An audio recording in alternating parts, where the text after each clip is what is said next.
अस्सलामुअलैकुम, आप देख रहे हैं स्पोर्ट्स बज़ और मैं हूं लुकमान अली। फैसलाबाद में चैंपियंस कप जारी है और उसमें मार्क हॉर्स की कामयाबियों का सिलसिला जारी है। मोहम्मद रिजवान उसकी कप्तानी कर रहे हैं और अभी तक टूर्नामेंट में सबसे ज़बरदस्त परफॉर्मेंस मोहम्मद रिजवान की इस टीम की है। लेकिन जहां पर वो अच्छी परफॉर्मेंसेस दे रहे हैं वहां पर सोशल मीडिया सार्फिन की जानिब से कुछ लोग सवाल उठा रहे हैं, डिस्कशन बन रही है, एक डिबेट बनी हुई है कि क्या इन 5 टीमों में मोहम्मद रिजवान को सबसे अच्छी टीम बनाकर दी गई और फिर उस अच्छी टीम का कैप्टन मोहम्मद रिजवान को ही लगाया गया। और अगले ही लम्हे इससे एक बाज़ लोग ये सवाल उठा रहे हैं कि क्या मोहम्मद रिजवान को पीसीबी आइंदा कैप्टन बनाने जा रहा है। अभी 22 सितंबर को कोई बड़ा फैसला हो सकता है और इस फैसले में क्या मोहम्मद रिजवान मुस्तकबिल में पाकिस्तान के कैप्टन होंगे चैंपियंस कप के बाद। और चैंपियंस कप में चूंकि उनकी परफॉर्मेंस, उनकी टीम की परफॉर्मेंस अच्छी जा रही है, लेकिन सवाल उठाने वाले सवाल उठा रहे हैं कि टीम बाकी टीमें इतनी अच्छी नहीं बनाई गई जितनी अच्छी टीम मोहम्मद रिजवान को बनाकर दी गई है। इस पर बात करेंगे और साथ में उस टीम के अंदर कामरान गुलाम बड़ा अच्छा परफॉर्म कर रहे हैं, मोहम्मद रिजवान खुद अच्छा परफॉर्म कर रहे हैं और साथ में अब्दुल समद उसमें अच्छा परफॉर्म कर रहे हैं, फिर इफ्तिखार अहमद भी अच्छा परफॉर्म कर रहे हैं। तो ये एक स्ट्रॉन्ग मजबूत टीम है जो उनके पास मौजूद है, जिसकी वजह से अभी तक मार्क हॉर्स अपने कामयाबी के झंडे गाड़ रही है।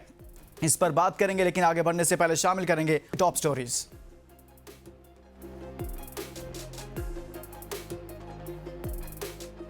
चैंपियंस कप मोहम्मद रिजवान की मार्क हॉर्स ने लगातार तीसरा मैच अपने नाम कर लिया। चैंपियंस कप में आज स्टालियंस और डॉल्फिन्स आमने सामने। समझ नहीं आ रहा कि दूसरी इनिंग में बल्लेबाजों को क्यों मसला हो रहा है। शायद गर्म मौसम टीमों की कारकर्दगी को मुतासिर कर रहा है, मीर हमजा का बयान।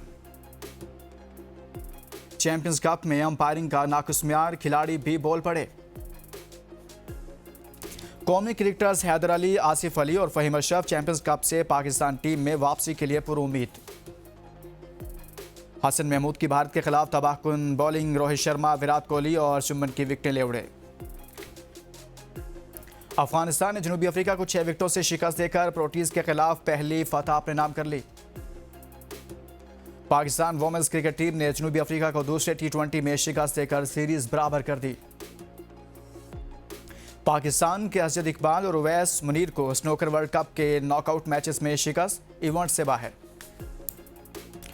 इस तमाम तर सूरत हाल पर बात करेंगे। टॉप स्टोरीज आपने जानी है। फैसलाबाद में जारी चैंपियंस कप और क्या पाकिस्तान की मुस्तकबिल में पाकिस्तान टीम का कैप्टन कौन होगा। और कहा यह जा रहा है कि ये टीमें जो खेल रही हैं इन्हीं में से कुछ लड़कों को सिलेक्ट किया जाएगा, नई टीम भी सामने आएगी और साथ में कप्तानी के हवाले से भी कहीं ना कहीं कोई बड़ा फैसला हो सकता है। हमारे साथ मौजूद हैं साबिक टेस्ट क्रिकेटर अब्दुल रऊफ साहब। अब्दुल रऊफ साहब, बहुत शुक्रिया सर, आपने हमारे लिए वक्त निकाला। सबसे पहले हम आगाज़ यहाँ से करेंगे चैंपियंस का 5 टीमें और इन 5 टीमों में अभी तक मार्क हॉर्स जिसकी कप्तानी मोहम्मद रिजवान कर रहे हैं उसकी परफॉर्मेंस बेहतर नजर आ रही है। क्या कहेंगे इस हवाले से कि मजमूई तौर पर जो टीमें हैं उनकी फॉर्मेशंस ठीक है या फिर टीमें सही तरह से बनाई नहीं की, बैलेंस टीमें नहीं हैं? देखिए, बेसिकली ऐसी चीज ये है कि पाकिस्तान क्रिकेट बोर्ड को भी पता नहीं है कि क्या करना है, क्योंकि ना तो उनके पास कोचिंग, जो प्रॉपर कोचिंग स्टाफ है, ना इनके पास मेडिकल स्टाफ प्रॉपर है, उसके बाद ना इनका अंपायरिंग का स्टैंडर्ड है, ना इनको ये चूज करना आता है कि कौन से वेन्यू पे किस तरीके से टूर्नामेंट कराना है, और ना इनको पता है कि कौन से इवेंट को किस तरीके से ऑर्गेनाइज करना, उसका आगे पाकिस्तान क्रिकेट को क्या बेनिफिट होगा। तो जब तक आपको ये सारी चीजों का नॉलेज नहीं होगा, आपकी डीप रूट्स नहीं होगी, तो फिर इसी तरह के आप तमाशे करते रहेंगे। कभी आप बच्चों के अंडर-19 लीग करवा देंगे, कभी चैंपियंस कप करवा देंगे और कभी कुछ और करवा देंगे। असल चीज आपका जो है डोमेस्टिक का जो स्ट्रक्चर है वो स्ट्रांग होना चाहिए, फर्स्ट क्लास स्ट्रक्चर, जिसपे आपकी जो बेस है वो स्टैंड करती है। जिस तरह आप देखेंगे इंडिया में रणजी ट्रॉफी है, ऑस्ट्रेलिया का जो स्टेट क्रिकेट है, जो इंग्लैंड की काउंटी सर्किट है, तो वो एक प्रॉपरली फंक्शनल टूर्नामेंट होती है और उनका एक जो वेन्यू होता है, जो शेड्यूल होता है, वो पहले से 1 साल पहले ही सबको पता होता है कि किस तरीके से इनको ऑर्गेनाइज करना है। ये नहीं होता कि जिस तरह कोई भी चेयरमैन आया, उसने अपना शो करने के लिए एफिशिएंसी, उसने 15 दिन पहले 5 टीमें सेलेक्ट करवा दी, 5 टीमों का इवेंट करवा दिया और फिर उनमें से जी हमने इनमें से टैलेंट निकालना और टैलेंट निकाल के पाकिस्तान की टीम में आगे इसको कन्वर्ट कर। रऊफ भाई, कुछ लोग कहते हैं कि ये जो अभी हालिया नाकामियां हैं, चाहे वो T20 वर्ल्ड कप हो, चाहे बांग्लादेश से हारना हो, यूएसए से हारना हो, उस पर पर्दा डालने के लिए एकदम से पीसीबी ने सोचा कि भाई कोई नया इवेंट लेकर आते हैं, सबकी इंटेंशन डाइवर्ट की। ऐसा है? बिल्कुल ऐसा ही होता है, क्योंकि आप देखेंगे पे दर पे आपको शिकस्त हो रही है। एशिया कप में आपकी बहुत ही नाकस परफॉर्मेंस रही, पाकिस्तान बाहर हो गया। उसके बाद आपका जो वर्ल्ड कप हुआ जो इंडिया में हुआ, उसमें अफगानिस्तान से आपको शिकस्त हुई, आप पहले राउंड से बाहर हो गए। आपकी टीम बिल्कुल भी क्लिक नहीं कर सकी। उसमें आपके जो बॉलर्स थे वो अपना कोटा मुकम्मल नहीं कर सके, जिनको आप 5-5 साल से लिंगर ऑन कर रहे हैं। जो आपके बैट्समैन है वो डिलीवर नहीं कर सके और अभी तक नाकाम है। उसके बाद फिर T20 वर्ल्ड कप आया, उसमें भी सेम वही आपका स्क्वाड खेला है और उसमें भी आप देखें कि अमेरिका जैसी टीम से आपने शिकस्त पाई या सेकंड मैच इंडिया से खेलकर बाहर हो गया, तो फिर आई वाश फिर यही धोखा होता है कि बेवकूफ बना दो। क्योंकि बेसिक अगर देखेंगे चैंपियंस कप का फायदा उस सूरत में होगा कि आपने कोई जो आगे इंग्लैंड की आपकी टेस्ट सीरीज आने वाली है, उसमें आप कोई 2 नए स्पिनर इंग्लैंड के खिलाफ खिला सकें, कोई एक तो फास्ट बॉलर्स को ट्राई कर सकें, या फिर आप कोई बैट्समैन आप 3 या 4 जो डोमेस्टिक के बैट्समैन हैं उनको आप ट्राई आउट करें अपनी इंग्लैंड के खिलाफ। अच्छा रऊफ, आपने अभी बात की है कि इंग्लैंड के खिलाफ हमारी सीरीज है, उसके लिए कुछ नए स्पिनर्स, नए बॉलर्स या नए बैट्समैन हो जाएं, उनको ट्राई करना चाहिए। अभी तक जो टूर्नामेंट चल रहा है इसमें कोई नए फेसेस, नए लड़के आपको नजर आए कि जिनको इंग्लैंड के खिलाफ मौका देना चाहिए? देखिए कैसे आप कर सकते हैं, क्योंकि जब आप पाकिस्तानी कौम को बेवकूफ बनाने के लिए एक इवेंट करवा रहे होंगे जहाँ पे कोई आपका ऐसे बेसलेस लोगों पे आपने बड़ी बड़ी जो पैसे हैं वो इन्वेस्ट कर रहे होंगे। मेंटोर्स देखें ना, कि अगर आप मेंटोर्स बनाते हैं तो मेंटोर का एक लेवल होता है, इनकी क्वालिफिकेशन होती है, उनकी कोई एजुकेशन होती है, उनका एक बिल्कुल स्ट्रेट साफ क्लीन बैकग्राउंड होता है। ना इन लोगों का क्लीन बैकग्राउंड है, ना इन लोगों की हाइट इतने बड़े हाईली एजुकेट हैं कि वो मेंटोरशिप कर सके, और ना ही इनको डेजिग्नेशन का पता है, ना इनको ड्यूटीज का पता है कि मेंटोरशिप की क्या ड्यूटीज होती हैं। तो उनको आपने यहाँ पे लगा दिया, फिर वो अपना अपना स्क्वाड, कोचिंग स्क्वाड अपने अपने इलाके के लेकर आ गए।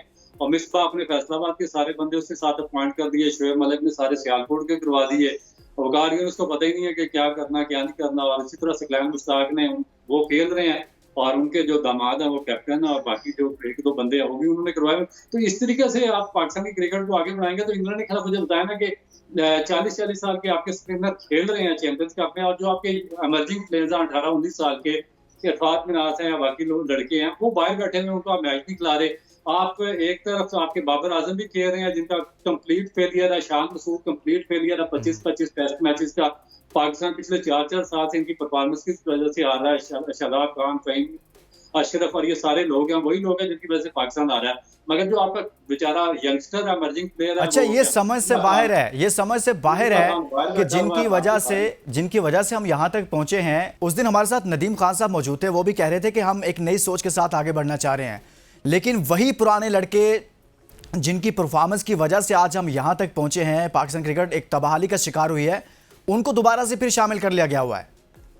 यार सबसे पहले तो मुझे ये बताएं कि नदीम खान की नई सोच कैसे हो सकती है, उनका खुद मेयार क्या है, किस कैपेबिलिटी पे, किस एबिलिटी पे, किस एजुकेशन पे, किस बैकग्राउंड पे उनकी अपनी अपॉइंटमेंट हुई है पाकिस्तान क्रिकेट बोर्ड में। जुनेद ज़िया की किस बेस पे हुई है, वो जो आपके दूसरे 2 बंदे हैं शाहिद अनवर है उसकी किस बेस पे हुई है, और जो आपके अकेडमी चला रहे हैं उनकी किस बेस पे। पहले तो ये देखें ना कि ये जो लोग बयान दे रहे हैं, स्टेटमेंट दे रहे हैं, इनकी अपनी क्वालिफिकेशन क्या है, ये जो डेजिग्नेशन इनको दिए हुए हैं क्या ये डिजर्व करते हैं, क्या ये इनकी इतनी अहलियत है, क्या इनकी इतनी एबिलिटी है, इनके अंदर इतनी हाईली एजुकेटेड हैं कि ये इनको जस्टिफाई कर सकें।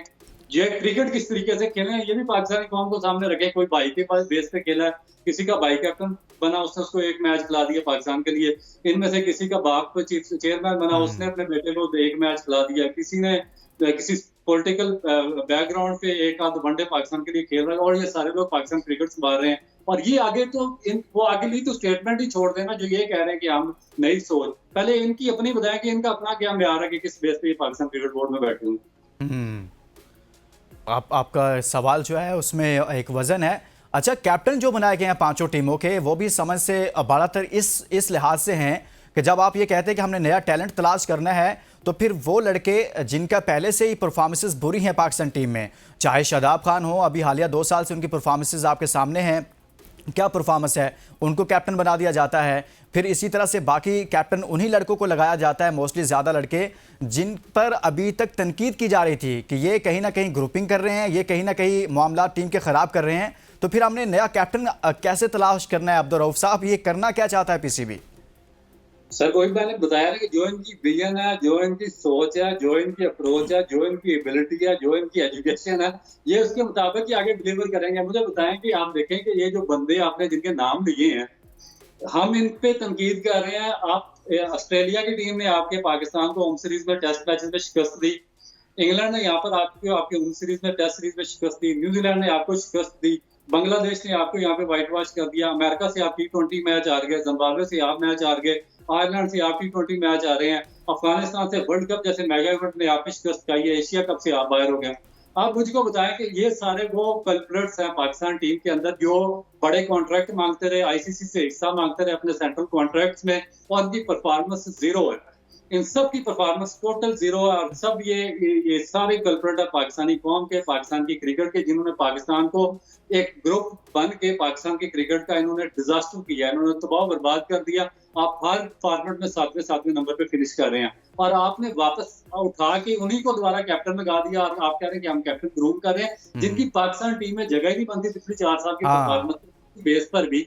उनको आप कैप्टन बना के, और उनको आप कैप्टन बन के सिर्फ ये ओब्लाइज हो रहे हैं सारे के सारे मैचेस के लिए, और उनके पैसे बने, और ये आगे पाकिस्तान टीम में दोबारा सिलेक्शन के उम्मीदवार हो, और जो यंगस्टर्स हैं जो इमर्जिंग टैलेंट है उनको आगे उनका रास्ता ब्लॉक कर सके। तो जब आपकी सोच ये हो, पाकिस्तान क्रिकेट बोर्ड की उनकी अप्रोच ये हो, उनका विजन ये हो कि जो अपने यंगस्टर्स हैं, जो हाईली कैपेबल बच्चे हैं पाकिस्तान के, उनका रास्ता रोकने के लिए दोबारा से उन्हीं लोगों को टीमों में शामिल किया गया, उन्हीं लोगों को कैप्टन बनाया गया जिनकी परफॉर्मेंस की वजह से पाकिस्तान क्रिकेट तबाहाली का शिकार हुई है। अब्दुर्रऊफ साहब, कामरान गुलाम बड़ा अच्छा परफॉर्म कर रहे हैं, 239 रन बनाए 3 इनिंग में, फिर 2 सेंचुरियां भी उन्होंने की, डोमेस्टिक में भी पहले काफ़ी अच्छा परफॉर्म करते रहे। आप समझते हैं कि इतने ज़्यादा रन करने के बावजूद इस परफॉर्मेंस के बाद उनको इंग्लैंड के खिलाफ मौका दिया जाएगा?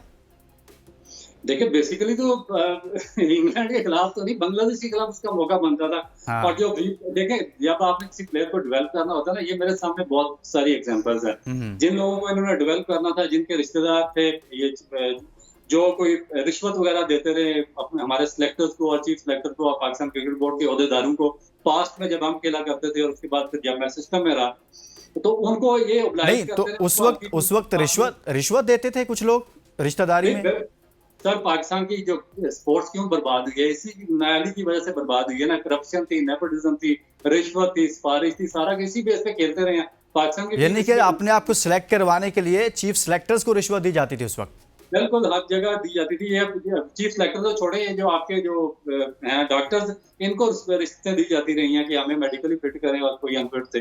तो ये मैं आपको बताता हूँ कि उनको ये किस तरीके से ओब्लाइज करते थे। उनको इस तरीके से ओब्लाइज करते थे कि हल्की टीम आ गई जिम्बाब्वे की, उस जमाने में बांग्लादेश की लाइट हल्की टीम होती थी, श्रीलंका की थी, या कोई और कीनिया वगैरह की टीम आ गई, तो उनको लगातार उसमें मैचेस दिए जाते थे। उनको 8-8, 10-10, 15-15 मैचेस लगातार दिए जाते थे, ताकि ये ग्रूम हो, साथ ही परफॉर्म कर सके और टीम का हिस्सा बन सके। तो जिनको इन्होंने नहीं खिलाना होता था, उनको क्या करते थे, उनको हमारे जैसे को ऑस्ट्रेलिया में किसी को डेब्यू करवा दिया जी, आप बाहर करने के लिए जो रिश्वत नहीं दे सकते थे मुश्किल सीरीज में, हाँ, जिसकी सिफारिश नहीं थी, तो उनको ऑस्ट्रेलिया के खिलाफ, वेस्ट इंडीज के खिलाफ वेस्ट इंडीज में दे दिया, साउथ अफ्रीका में बैट्समैन है तो उसको खिला दिया, इंग्लैंड में डेब्यू करवा दिया तो उसको सिस्टम से आउट कर दिया।